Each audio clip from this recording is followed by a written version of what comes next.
Section 38, Authoritarianism. A fifth and final set of themes link Nietzsche with the Nazis.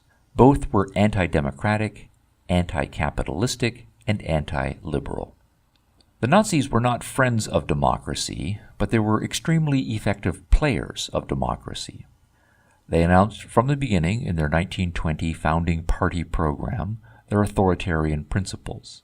Nonetheless, finding themselves in the democratic system that was the Weimar Republic, they played mostly by the rules and out-democracied the other political parties. They used democracy to achieve anti-democratic ends. Nietzsche's political views are less developed and more ambiguous, but it is clear that he favors some sort of aristocracy. Quote, "What is serious for me," Nietzsche wrote in Beyond Good and Evil, "is the European problem, as I understand it, the cultivation of a new caste that will rule Europe." Unquote. Again, while Nietzsche is unspecific, he does not necessarily mean an official political aristocracy.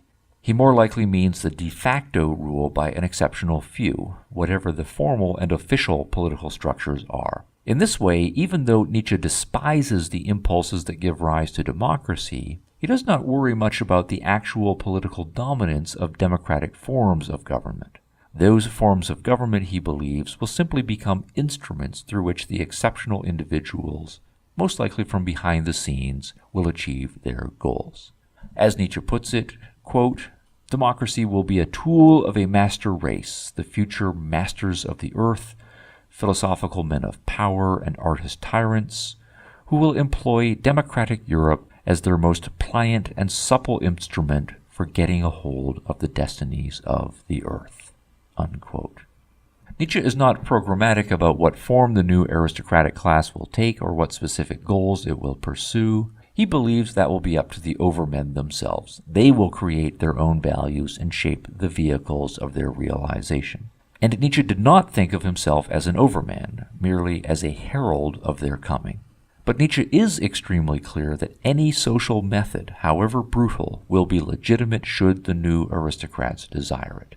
A healthy aristocracy, who puts it forcefully, quote, "accepts with a good conscience the sacrifice of untold human beings who, for its sake, must be reduced and lowered to incomplete human beings, to slaves, to instruments." Unquote. That is certainly anti-liberal and fits well with Nietzsche's self-assessment that he is, quote, "not by any means liberal." Unquote. In addition to dismissing liberalism, Nietzsche dismisses capitalism as a dehumanizing economic system and rejects individualism when it comes to matters of marriage and procreation. Marriage, he thought, should not be based on a, quote, "idiosyncrasy," unquote, that is, upon love and personal sexual attraction. Rather, he suggested, marriage should be state-organized for breeding purposes. On all those points, the Nazis did and can find inspiration in Nietzsche.